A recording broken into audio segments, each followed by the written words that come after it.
Ça va avoir un impact sur les finances de la Confédération qui est quand même relativement majeur.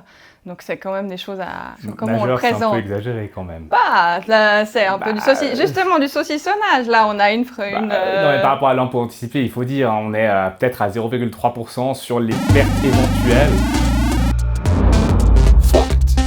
Le but de cet impôt, c'était quand même de dire, même avant que la transaction se fasse, vous avez cet impôt-là, et après on vous le rend si vous avez bien fait vos impôts. Là, il n'y aura plus.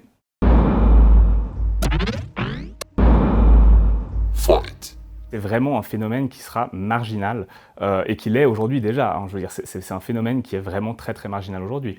C'est un peu difficile de dire qu'il y a un phénomène marginal vu qu'actuellement c'est pas possible de frauder. L'impôt anticipé, c'est un impôt qui est perçu à titre provisoire. Par exemple, le canton a besoin de financer un investissement, il va émettre une obligation, donc il va s'endetter, il va aller chercher de l'argent quelque part. Moi, je vais lui prêter mon argent, donc j'achète son obligation, et puis il dit, tous les ans, je te donne 100 francs.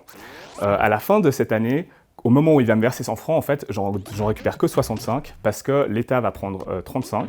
Et c'est qu'au moment où moi, je vais faire ma déclaration d'impôt que je vais pouvoir récupérer ces 35 francs. Donc historiquement, ça faisait du sens. L'idée était d'éviter la fraude fiscale. Mais aujourd'hui, on a l'échange automatique des données, notamment avec nos pays voisins. Et ça fait que ce problème de fraude, il a un peu diminué, on va dire, pour ne pas dire qu'il a quasi disparu.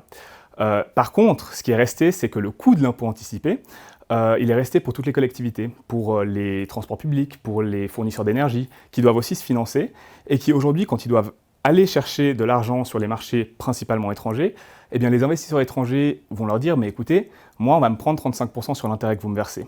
Donc c'est beaucoup moins intéressant pour moi. Alors ce que je vais faire, c'est que je vais exiger que vous me payiez plus. Et le problème est là, c'est-à-dire qu'on a renchéri l'emprunt pour les collectivités publiques. Également, il faut le dire, pour certaines entreprises, les moyennes entreprises, qui elles ne peuvent que émettre depuis la Suisse, qui n'arrivent pas à émettre comme le font la majorité des grandes entreprises depuis le Luxembourg par exemple. Ce qu'il faut dire surtout, c'est que comme tout impôt, il va dans les caisses de l'État et que là, fondamentalement, on est en train d'enlever petit à petit. C'est un peu un des derniers échelons de plusieurs grandes réformes sur les impôts où on essaye de donner un peu plus aux personnes quand même riches parce que ça va principalement profiter aux grandes entreprises plutôt. On parle de 200 et 200 plus grandes entreprises parce que les petites et moyennes entreprises se financent très peu sur le marché des obligations. Ils font plutôt des emprunts, ils n'ont pas les moyens de faire des obligations.